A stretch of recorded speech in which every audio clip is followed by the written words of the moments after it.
Hello, hello, hello, and welcome. We thank you for being with us today. We are talking about stroke, understanding and recovering from stroke. My name is John Brown, John D. Brown. I'm the founder and chief advocate for Black Men's Health, and we are focused on creating more balance through health for men of color, specifically Black men. That's the work that we do, but we're talking to all men all the time and in the areas of mental, physical, spiritual, financial, and social. So this is a very important topic to me. Today, I have the distinguished honor to host this virtual discussion on behalf of Tallahassee Memorial Healthcare.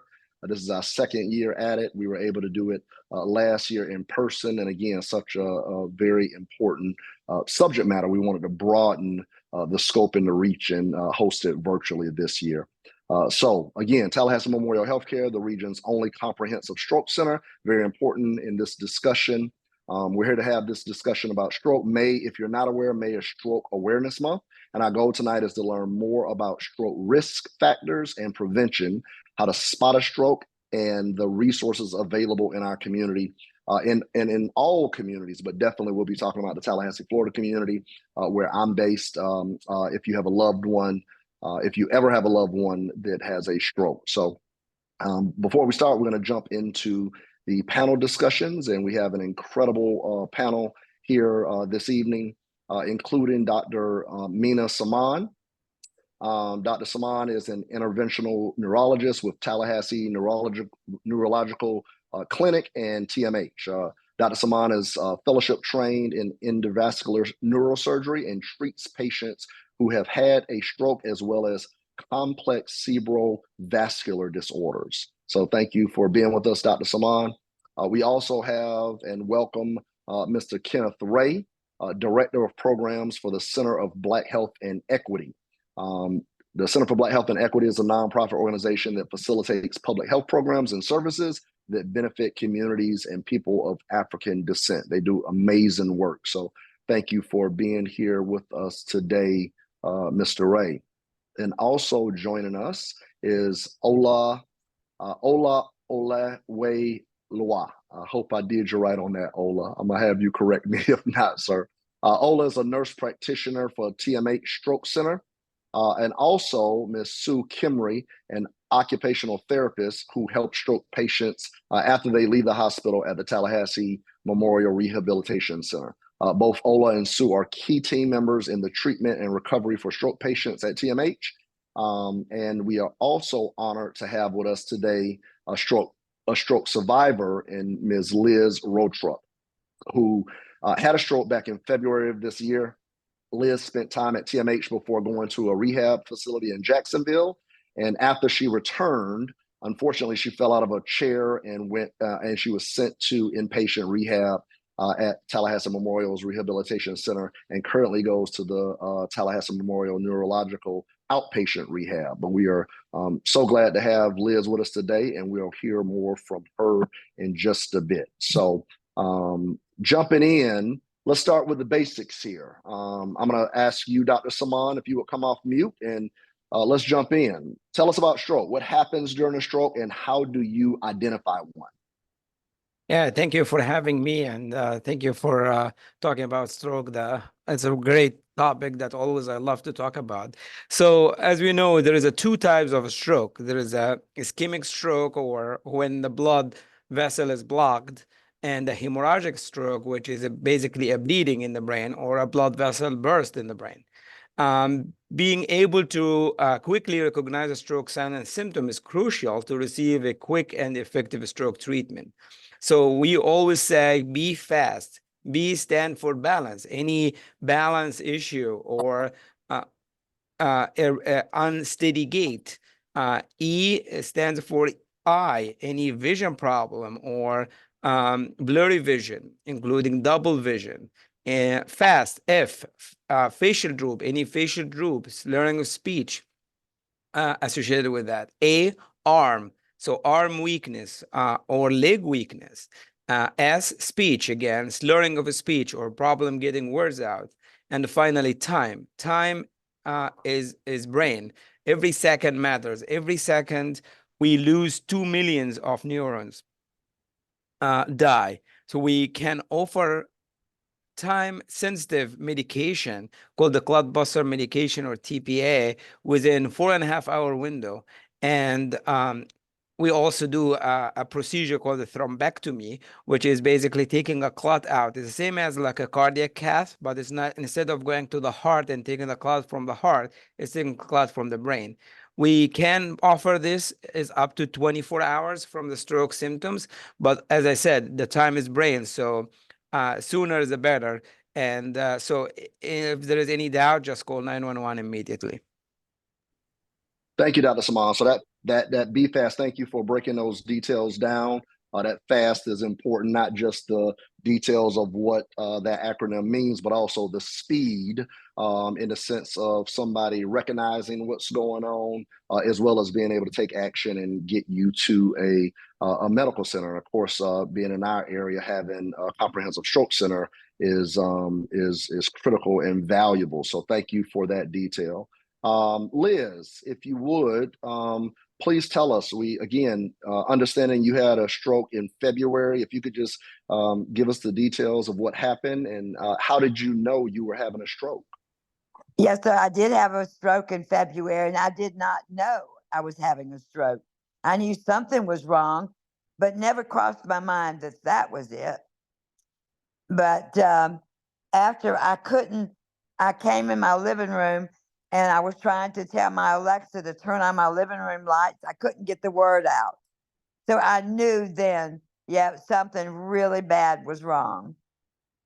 And about that time, my daughter walked in because she lives one street over. You know, she said, "Mom, I think you've had a stroke." And I said, "No, no." She said, "Oh, yeah." So I was fortunate enough, she got me to the hospital, but not in time to take any kind of shot to reverse anything. But, you know, I do feel grateful, you know, that I survived the stroke. It could have been a lot worse. And I've definitely seen a lot worse than my case. You know, my Yes, ma'am. recovery has been, you know, leaps and bounds, really. I mean, I feel so blessed. But I have had some wonderful, marvelous therapists at Tallahassee Rehab Center. I mean, they're so supportive, you know, and they're just wonderful. I feel like they're my extended family, my like guardian angels here on earth. Yes, ma'am. And again, grateful to have your daughter be there and recognize what was going on. Hopefully, in discussions like this and continued discussions, more people being aware can provide that information to others if something's happening to a loved one or somebody near you. So thank you for that information, Liz. Ola, if you would, I've heard strokes being called everything from mild to severe. Again, we talked about the reference to time is brain, which I've heard so many medical professionals say when dealing with stroke. Talk to me about, again, related to mild to severe. Talk to us about the defining factor. What's the defining factor there? So when we talk about mild or moderate, most of it is really based on how much deficits a patient really has. When we're assessing the patient immediately upon when they arrive, we're trying to figure out and gauge how much deficit they have. If this is somebody that I'm meeting for the first time and they say that their symptoms has resolved, I'm now thinking that this is a form of stroke, which is a TIA, meaning that, you know, for just a second, you lost blood flow to a region of the brain and you have somehow restored it on your own time and without us. But if you show up and you are not able to regain your speech, regain your left side weakness or right side weakness, for whatever the case may be, then I'm thinking you're gonna have a bigger area of stroke, and it's probably best that we try to gauge the time of the onset and what time that was. We base that on whatever the patient last felt normal, or whatever family member last saw them normal. So that's pretty much what we base the mild and moderate on. And we also, on our purpose, we use a assessment called a ABCD2 score, which is we look at all the risk factors for the patients, whether it's hypertension, diabetes, cholesterol levels. Is there something that we can intervene on for the first TIA window? and protect them from having a bigger stroke later down the line. So we based our assessment on those scores, and we evaluate those patients in outpatient clinic. We follow them through the months and through the years, and kind of follow up with the lab values and keep them on aspirin and a little bit of some statin, and trying to control the things that we can control on our end. But it's also imperative for the patient to kind of pay attention to, you know, what on their factor can they also gauge. There's some multiple risk factors, and then there's non-multiple risk factors like, you know, family history. You know, you can't really control that. You know, that's something that you were born with versus, oh, I eat five Popeye plates a day. You can help that. So those are kind of important factors that we kind of try to gauge in on, and then we try to gauge as far as gauging mild versus moderate strokes. Ola, you referenced, again, kind of recognizing and assessing that deficit. Last year when we had this, there was a scenario where a gentleman, his son was there present and intervened. This year, again, Liz referenced her daughter. Again, in both situations, in both scenarios, blessings to have loved ones around to recognize what was going on and take action, right? But in a scenario where someone did not have a loved one around, and you didn't have that detail of what might have happened before they got to you, how do you go about assessing that without having that those variables of that information, that equation? So we've had cases like that before, and immediately a CT scan will show us if you have if you have blood on the brain, which will rule you out for the blood clotting medication that will give you in a timely manner. Also, within a 6-hour window, you should be able to kind of recognize the differentiation within the gray and white matters when you look at a CT scan of a patient with a stroke. So you can kind of gauge when to kind of happen. Was this something that happened 6 hours ago? Was this something that happened like within maybe 4 hours ago? But the most clearly defined testing measure is an MRI. So if we are able to get an MRI anytime, we will run a stat MRI on the patient, just to try to make sure that we treat the patient as quickly as we can, and break up the clot as much as we can.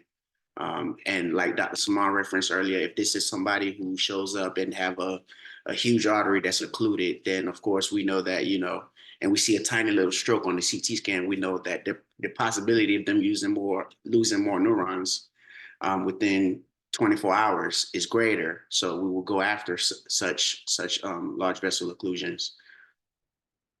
Got it. Thank you, Ola. Dr. Samaan, can an individual have a stroke more than once? Yeah, very good question. So once somebody have a stroke, first step, we have to identify what type of a stroke.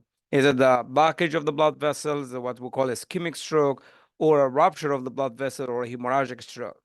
The second step to identify after acute management is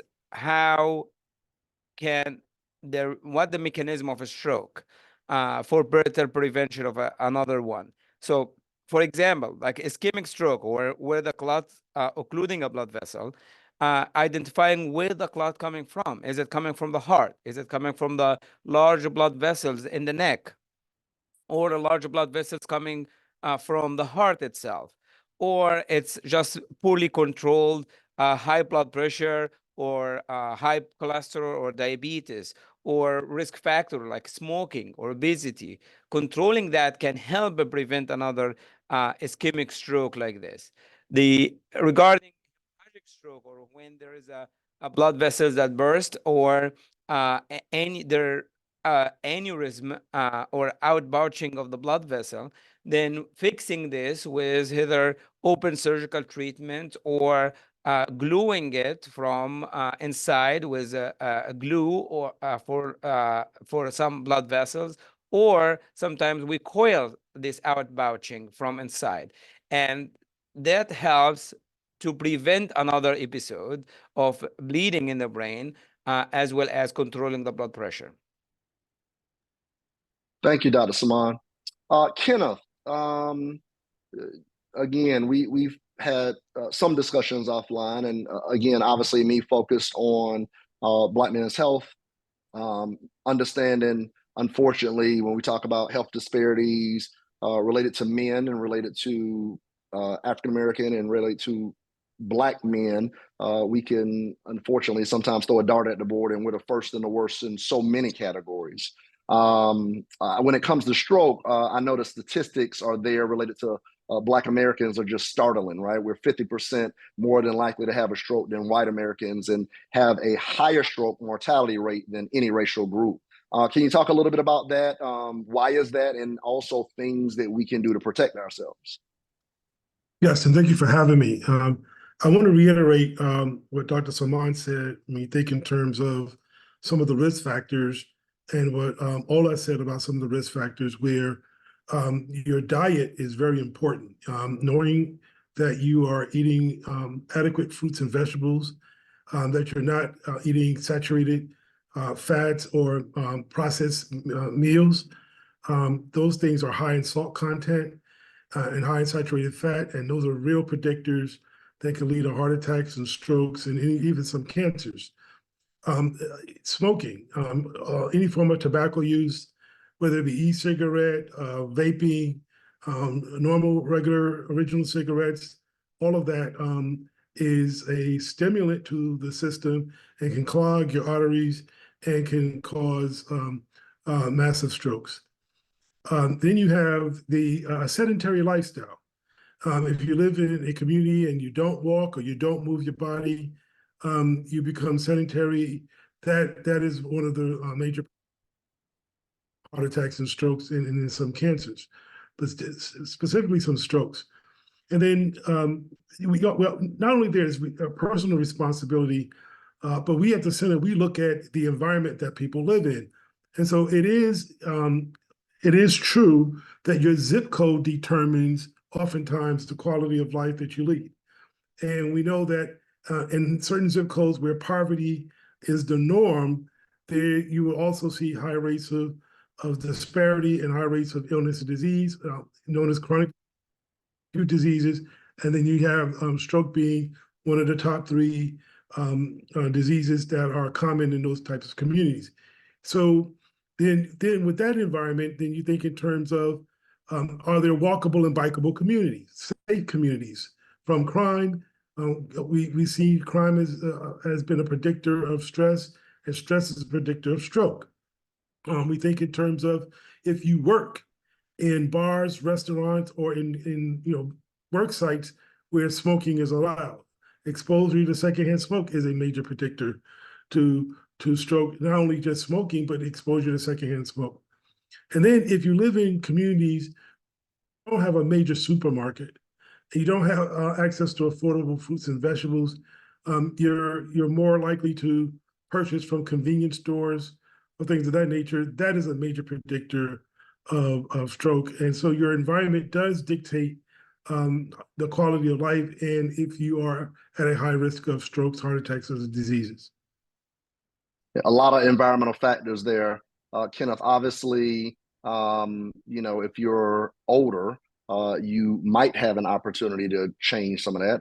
Obviously, socioeconomic matters, socioeconomic issues matter, right? If you're a young person, especially as we're trying to create better models and create better culture for young people, what are we saying to the young people? Again, the things you talked about, proper eating, proper nutrition, not being around tobacco, not being around, again, things that the center talks about all the time, menthol and things of that nature. What are we saying to the young people to make sure that we're, creating better habits no matter what zip code you're in? Well, I thought I was invincible too when I was young. Most young people think that they're invincible and that in their young years they can fight off any type of illness or disease. We're finding out now that some of the members of the rap community that we hold near and dear, we know them by name, we know their lyrics by name. They have recently succumbed to heart attacks and strokes, and it's primarily because of their lifestyle. And so when we talk about this to young people, it's try not to preach to them, but we try to give them examples of where some of the people that we hold near and dear are no longer with us and why they're no longer with us. So how much we know about how they're no longer with us. And then we help young people to know that they're not invincible, that they can be exposed to conditions that over time can cause them much harm and reduce their life expectancy. And so it's you have to show people what you're talking about. You have to give them examples of what you're talking about. And then in most cases, young people will raise their hand and say, I know a member of my family that I've lost recently to a heart attack and stroke, but because the diagnosis was heart attack or stroke or cancer, but the risk factor wasn't acknowledged on the death certificate. And people later find out that the risk factor was something that could have been prevented. Thank you, Kenneth. Dr. Samaan, what kind of side effects will patients experience after a stroke? And are any of them those side effects long-term? Yeah. So a stroke is still the #1 cause of disability in the United States. Although even is actually now in the United States the 5th leading cause of mortality, but still in the all over the country is actually higher number 2 or 3. It depends where we're talking about. But it's still it's a major cause of disability worldwide, including United States. There is few things that can affect the patient with a stroke. The most importantly, usually they can have a personality changes and depression. That's the most common behavioral side effect. But for sure, it depends on where the stroke and what exactly the stroke affected.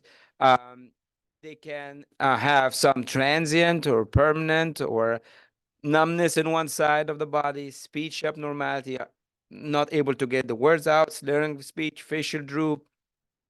Another important things in like 1/3 to 2/3 of the patient, they can have a problem with the swallowing. And sometimes they need some sort of feeding tube, whether it's a temporary or longer term feeding tube. This has changed a lot recently. This, again, if this patient comes early, as Ola said, like a large vessel disease, and instead of this bad disability, we could save a lot of these with taking the clot out of the brain, and they have a good recovery, and sometimes they can walk out of the hospital or for a short term of rehab or going outpatient rehab with minor disabilities. But stroke is still is a significant cause of disability if we couldn't recognize it early on, or we didn't have the facility and the abilities to take the care of them. Thank you, Dr. Samaan. Sue, related to your daily work, how does that help patients who are dealing with these side effects? Can you talk to us a little bit about that, Sue? Yes, thank you for having me. So I work in the neuro outpatient, and the neuro recovery, we do physical therapy, occupational therapy, and speech therapy. Physical therapy works mostly on balance, gait, dizziness, fall prevention, and safety after a stroke. Occupational therapy works with patient for their activities of daily living, such as grooming, bathing, dressing themselves, cognitive, visual, perceptual deficits, and adaptive equipment that might be helpful after paralysis. And speech therapy works on any swallowing deficits after a stroke, language, and their cognitive skills. Thank you, Sue. Liz, and you might have to unmute yourself, Liz. Could you tell us how your recovery is going, what facilities you've been to, and how did your life change in all of this? And also just how you're adjusting and learning to, live life again. Well, you basically have to learn how to do everything in a different way. And that's where my therapists have been so helpful. Even like buttoning a blouse, zipping a dress, just minor things like that. You have to learn how to do things in a different sort of way. One thing that I won't do, and I'll tell all my therapists this, I don't ever, they'll ask me, okay, we're going to do this today. What do you think? And I will say, well, I don't know, but I'll sure try. I will never say I can't, ever. Amen. But I'll always say, I'll try. Let's try to do this. You know, And and I you, think that that's go why ahead. my recovery has been so good, is because, you know, I just keep trying. And you have spent time at the Tallahassee Memorial Rehabilitation Center as well as you spent time at the inpatient rehab center. Is that correct? That's correct. That is correct. Tell us a little bit about those experiences. Well, I can tell you that recovery for a stroke patient is not easy. It's a long, hard road. But I sort of live my life like the kangaroo. Kangaroos cannot walk backwards, they can only walk forward. So that's the only direction I go in, is forward, never I like that. backwards. That's a Never good backwards. lesson.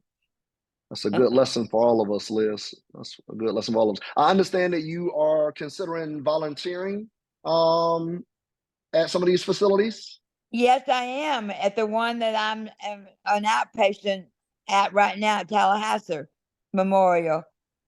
You know, I would like to volunteer.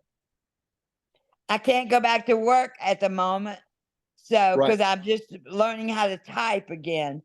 So Right. until then, I'd like to do something, you know, for other people if I can help them. That's great. That's great. So let's talk a little bit about, I want to discuss again, God forbid, if, you know, if an individual does have a stroke and what makes TMH different. Again, being in our community, it's wonderful to have such an asset. Ola, talk to me about the Comprehensive Stroke Center and what resources are available to patients in our local community. So basically, a comprehensive stroke center has met the requirement to pretty much become a designated stroke center. We have the equipments, we have the services behind it, we have the physical therapists behind it, we have the speech therapists behind all the medical management. We have an entire variety of services and teams that are able to long-term care for these patients. Usually, I mean, it's kind of incredible to see how far we have kind of come at accomplishing such a designated center. It's really based on a joint commission calculation, and only 1% of the hospitals in the U.S. have this designation. So it's kind of incredible to, you know, be part of that. And TMH is actually the only one in the Big Bend region that is able to provide such services for stroke, complex stroke, aneurysm rupture, all of those type of services. Basically, with that stamp from Jetco, you are pretty much saying that 24-hour stroke service, you either meet me or any of my colleagues. We have 3 of us, and we have a hospitalist service on call 24/7 to care for these type of patients. If Dr. Samaan is a stroke endovascular neurosurgeon, so he's able to wake up out of bed and come take the clot out if we need him to. And we have 24-hour brain surgery, neurosurgery, diagnostics services all around us to be able to care for these type of patient population. That's pretty much what it means to be stroke designated, and to be the only one in Big Bend is kind of a big push under the wind to keep pushing for these patients population and making them better. So 24/7, no matter what type of crisis might occur at what time, again, that, you know, going to Tallahassee Memorial Healthcare, there's an opportunity to have that expertise there and ready to go. Yes, 24/7. No holidays. Yeah. We don't take breaks. And that 1% of hospitals in the U.S. have that designation. So that's rare air. That's amazing. Yes. Sue, if you would, what can someone expect if they or their loved one enters the rehab center after a stroke? Sure. So patients will go to the inpatient after their stroke. This is where they will stay and have therapy daily. And the Tallahassee Memorial Rehab Center is a 5-star rated rehab center from the accreditation earned from the centers from Medicare and the Medicaid services. And it's the top 10% of skilled nursing homes in Florida. And then after they are discharged from inpatient, they can receive home health care. And after that, they can come to outpatient neuro rehab. And outpatient is where we have a lot of modalities for patients, such as electrical stimulation, the body weight supported treadmill training, and we have the in-motion robotic arm that helps with paralysis and hemiparesis after a stroke. We also have therapists that all work together and make a comprehensive recovery plan, working on specific goals that patients want to get back to improve their independence. We also have vestibular therapists that specialize in dizziness after a stroke. And our inpatient therapists have 2 certified stroke rehabilitation therapists. And then we also have 3 in outpatient. So we have the best care, in my opinion, for stroke. That's amazing. Glad to be in this community, that's for sure. Also, for all of those that might be viewing, I see there are a number of attendees on this virtual discussion. If you have some questions, please pop them in the Q&A, and we're going to do our best to get to them. Kenneth, if you would, again, you spoke so much about environmental factors, and even as we talk about, kind of in the U.S. and regionally, especially in the Southeast region, I have heard and understand that can be considered the stroke belt. What's happening in the Southeast that's increasing our risk? Well, again, the environments are conducive towards chronic disease in those states. There's about 9 to 11 states that make up the stroke, with the so-called stroke belt. Most of these states have communities where there is a large consumption of processed foods. There's a lot of concentration of fast food environments, quick meal environments, some food deserts in these communities where there is not a considered adequate supermarket, or that there's not there may be a supermarket, but it is a high-priced supermarket that local residents may not feel is affordable. The fruits and vegetables are affordable. And then you have places where there are no sidewalks. There may not be sidewalks or safe access via foot travel. And so, people are more likely to move around in cars. And so there's not a lot of physical activity. And then you have some of these communities, they do not have comprehensive tobacco-free laws. Their work sites allow smoking. And when I say work sites, a work site could be considered a bar, a restaurant. And some of these places do not provide adequate health insurance or insurance at all. There may be blue-collar work sites that allow smoking in the factory areas that don't allow the public inside, but it's a concentrated smoking area in the workspace. Environments where access to quality health care is an issue. Some people do not have a primary doctor or feel like they cannot afford a primary doctor. And they may not have access to health insurance that allows them to see a physician on a routine prevention basis. Yeah, that access to primary healthcare is critical. I mean, you've heard me talk about that before, and even with men. Obviously, I'm focused on Black men, but a lot of men in general are indifferent, right? We know we could be doing better. We know we should be doing better. We're just not. So, related to primary healthcare is critical. Men having a relationship with a physician to even go through some of these things and make sure that we could stay ahead. And again, not just about how we're feeling or what we're feeling, but also doing those, having that consistent visits with the physician, consistent touch-ins with the medical community, and again, getting the lab so we know exactly what's going on in your body, not just what you think or believe. So thank you for bringing up that primary care. That's critical, Kenneth.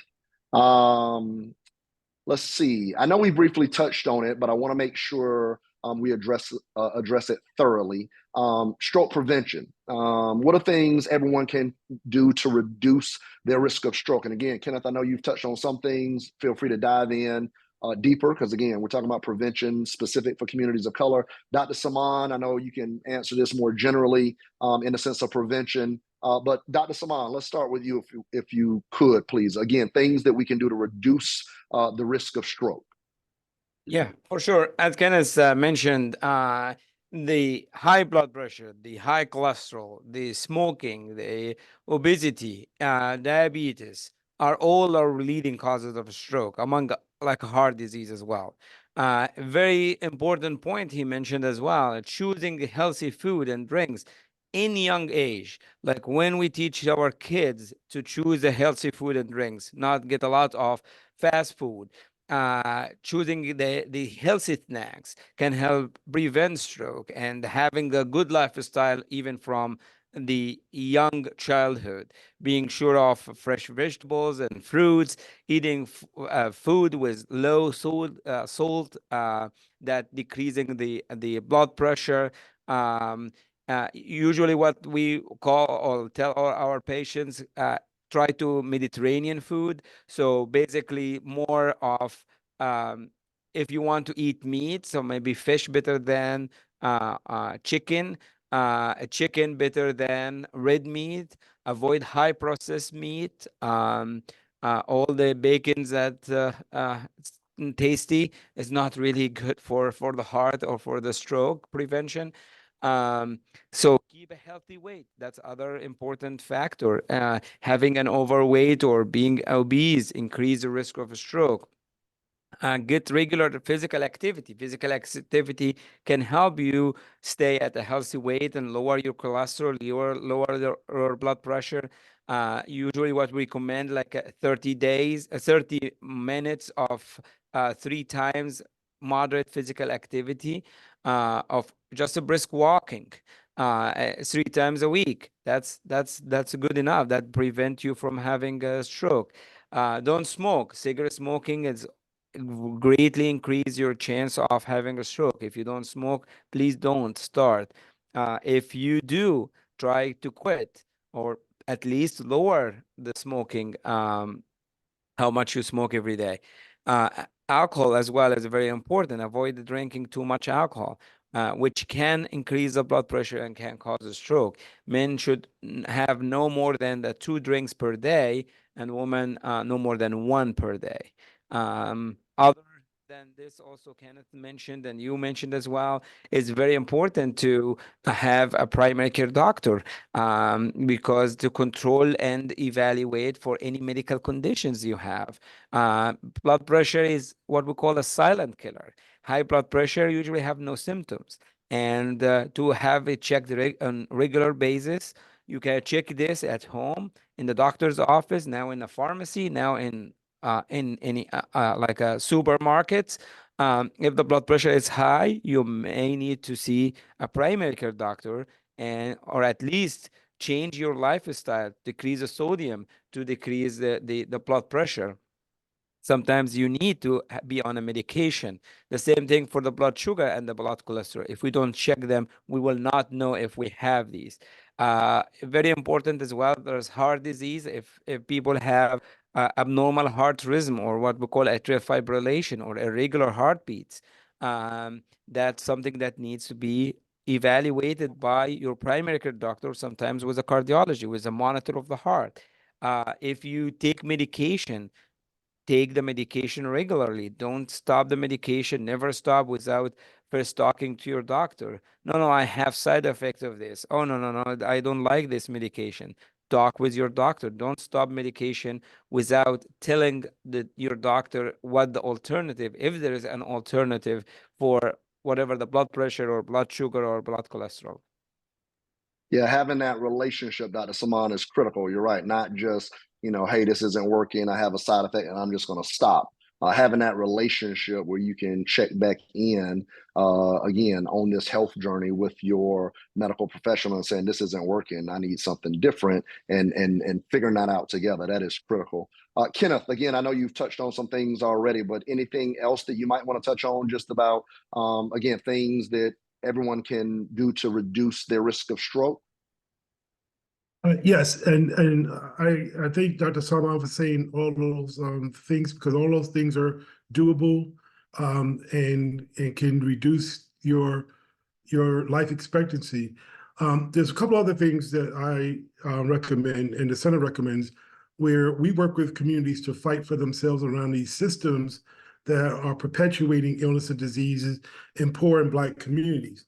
So you have to work with your elected officials to pass local policies that support public health and support wellness in your community, and such as developing, bikeable or walkable communities, making sure that your communities are safe to walk and bike, so that you can have safe opportunities for physical activity. If you work in a place that allows smoking, then work with the owner of the facility to encourage them to pass a smoke-free policy. That's for their benefit, because if they're providing you with health care, you're probably going to use health care less than more if you are not working or exposed to secondhand smoke. That's proven to be effective.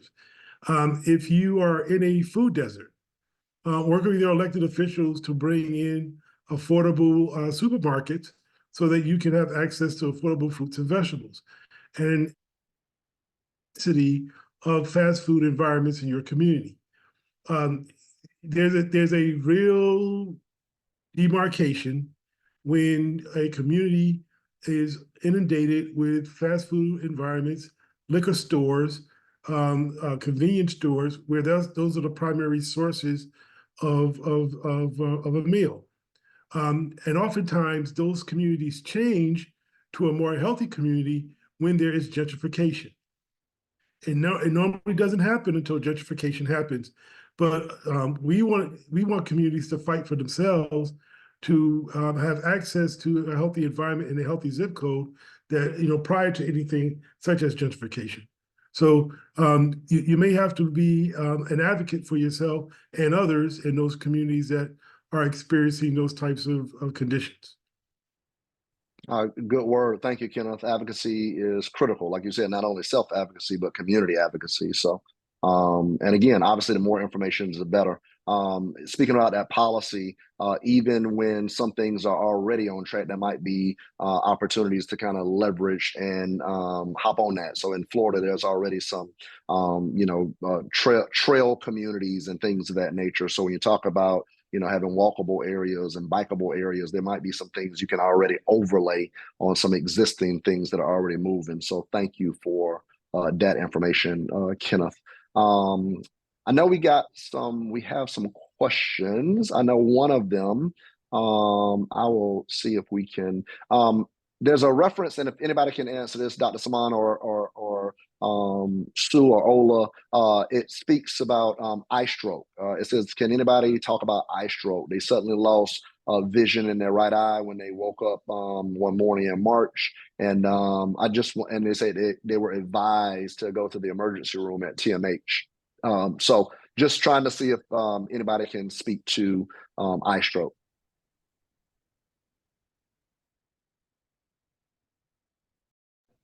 I can take that. So there's different types of eye stroke. What we call eye stroke sometimes is one of the main arteries that's going to the brain, to the eye, called the ophthalmic artery, get decreased blood supply. And that's sometimes coming from either the carotid artery narrowing or the vessels that in the neck that's narrowed, or something clot coming from the heart to the eye. Usually MRI of the brain, if it's just to the vessel of the eye, usually the MRI of the brain is negative, but we need to get this evaluated as it is a stroke of the eye. So usually, even if it's within 4.5 hour window, we can give the clot buster. If we find occlusion of the carotid artery or severe narrowing, sometimes we put a stent in the carotid artery, and that's not uncommon. So again, is a loss of vision in one eye that has different reasons. Some other reason could be from the eye doctor or from eye itself, like a bleeding in the eye for a patient who have a diabetes, or heart, or like a hypertension poorly controlled. That's something that we cannot fix, but that our eye doctor can help sort that. But again, if that's a lot of these, and actually, the matter of fact, I have a patient who just have amarosis, what we call amarosis, or sudden loss of vision, or curtain comes on the eye itself and comes and goes. And surprisingly, or not surprisingly to me, but he has carotid narrowing, and once we fix the carotid with a stent, he didn't have any much symptoms of this. But yeah, that's basically the stroke of the eye. Thank you, Dr. Samaan. And I know there was a reference to somebody trying to use the chat. If you have questions, feel free to put them in the Q&A, and we will do our best to get to them. There is a question, again, whomever could take this if you can. If not, please don't feel forced to if you can't. The question was, any symptoms? Is there any symptom to identify aneurysm? I think I can take that as well. So, there's two things very important here. The ruptured aneurysm or unruptured aneurysm. If aneurysm, or what's called like aneurysm, is outpouching of the blood vessel, if ruptured, it can cause severe headache. And it depends where the aneurysm located, it can cause problems, even if it's not ruptured. If it's can affect causing blurry vision, can cause double vision because it pushing the third or one of the nerves that move the eye. If you have a family history of aneurysm, then you need to be evaluated for this, especially if somebody, God forbid, had like severe bleeding from a ruptured aneurysm, then and there's a first degree, then you need to see your doctor, especially if you have some headache. But usually, if the aneurysm is small and not causing symptoms, and you are controlling your risk factors, which is mainly the high blood pressure, smoking, no smoking, and high blood pressure and no family history. If it's too small, we just follow this up. If it depends on where the location as well and how it looks like, but if it's large, and if there's any risk factors like a family history or high blood pressure or smoking history, and in the posterior circulation or in the back of the head, we usually offer treatment. And there is different types of the treatment for that. That can just go from the catheter with the wrist here and try to coil this aneurysm from here to the brain. Got it. Thank you, Dr. Samaan. So as we wrap up, I want to ask each panelist one final thing. So just think about this as your colleagues are talking. What's the most important thing you want viewers to remember about stroke?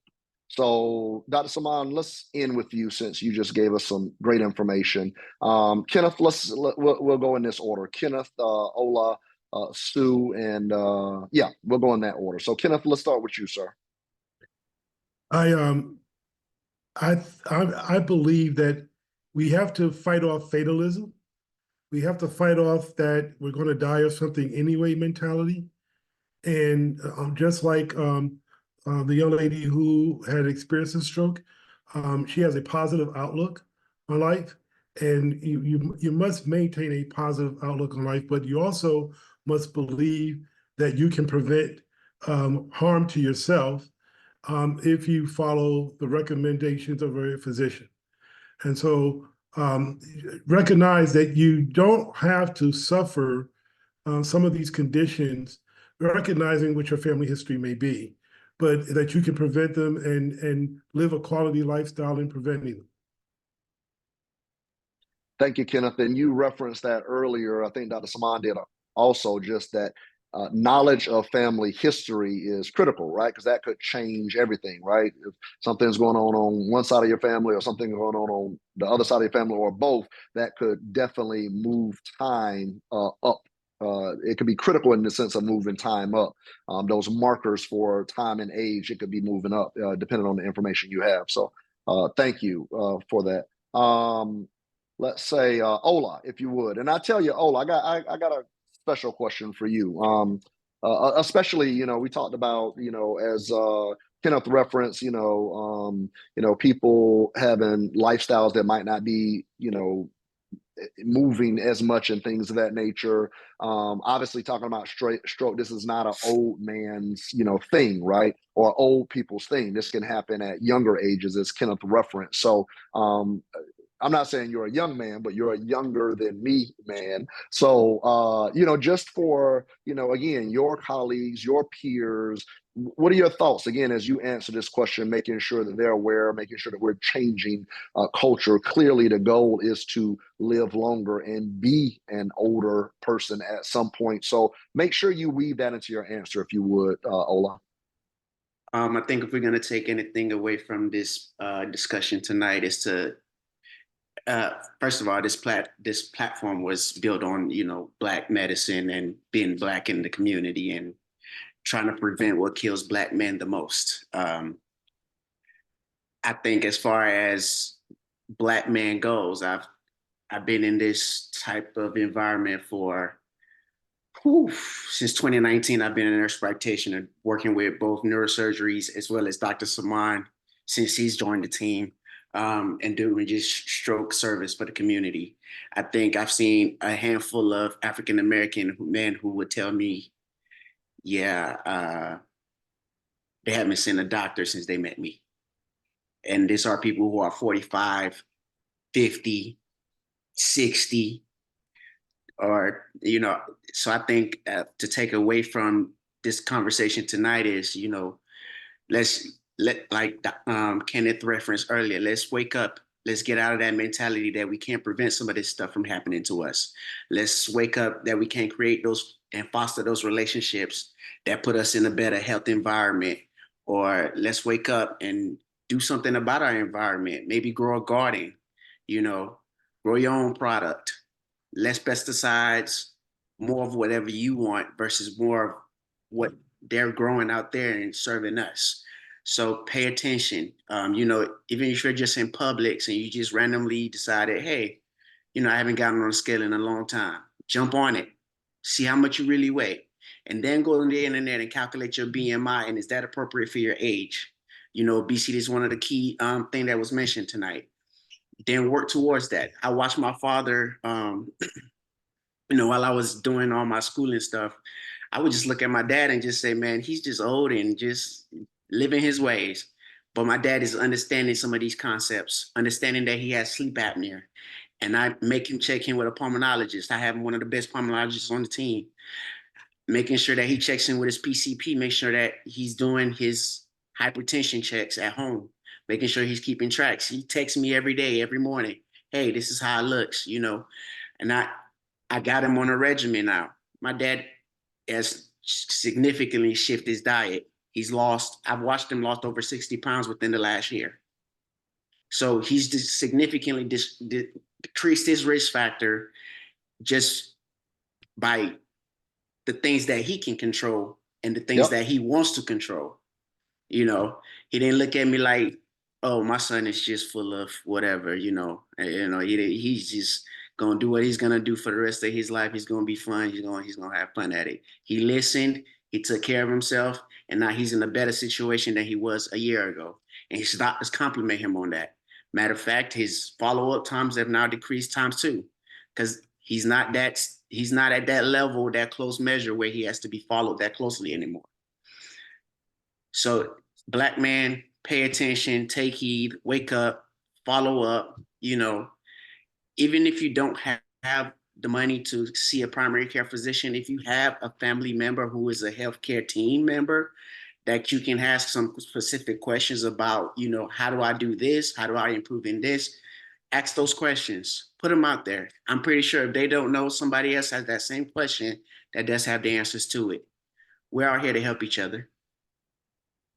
That's great, Ola. And to that point, you can point them in the right direction, or people in the community can point you in the right direction, whether that be a federally qualified health center or other entities, organizations, and facilities that can assist. So I agree, and kudos to you for having that continued discussion with your father, as we all need to with our elders and our community. So thank you for that.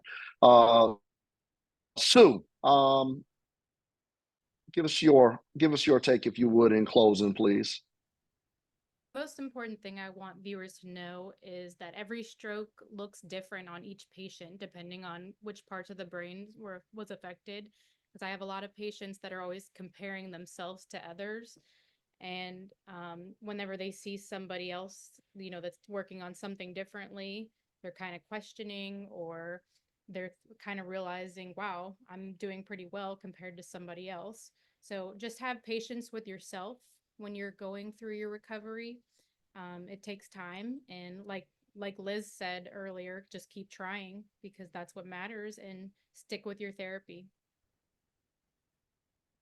Thank you, Sue. Dr. Samaan, in closing us out, and I know you have a question to answer also, so if you could touch on that and your close, I would be appreciative, sir. Sure. So I just want to tell everybody, time is brain. Just be careful, recognize, be fast, balance, eye, face, arm, speech, and then more important thing is time. There's a cure for stroke. When in doubt, call 911. There's a question about, okay, how can we know that stroke is coming? If we have any of these be fast signs, just call 911, get evaluated. How to prevent from having this, as everybody talked about, the high blood pressure, the blood sugar, cholesterol, making sure everything, the risk factors is being controlled. And if you have been taking care of this, then there is likely of having a stroke is much less than the other people. I want to just mention also other thing, because Liz and Sue also mentioned that the area of the brain when people have a stroke, when it's gone or decreased blood supply, there is not regeneratable. The only thing that we depends on what's called the plasticity of the brain, which means other area of the brain take over the function of the brain that's already affected. That's why, as Liz and Sue expressed, it's not easy. It's like a teaching a baby how to walk again. So it takes some time. It takes some time, but it's worth it. And they have a great recovery if they have the determination. And as Liz has, we see a lot of people who had significant deficit from a stroke come back again walking to the hospital or walking to my clinic. So it's a determination, and again, the time is brain. Thank you so much, Dr. Samaan. Thank you for all the panelists. Also, thank you for Macy in the background, who is coordinating all of this and making it work. Also, I want to just close in making sure that to learn more about the region's only comprehensive stroke center, you can visit tmh.org/stroke. That's tmh.org/stroke. And if you're ready to make a wellness appointment and need a primary care doctor, which we've talked about a lot today, visit tmh.org/find a doctor. So again, John Brown, Black Men's Health, also thanking 100 Black Men of Tallahassee for promoting this and getting the word out. And again, thank you for all the panelists, Sue, Ola, Kenneth, as well as Dr. Samaan. So we appreciate you. You all have a wonderful evening. Thank you so much. Thanks for having us. Thank you.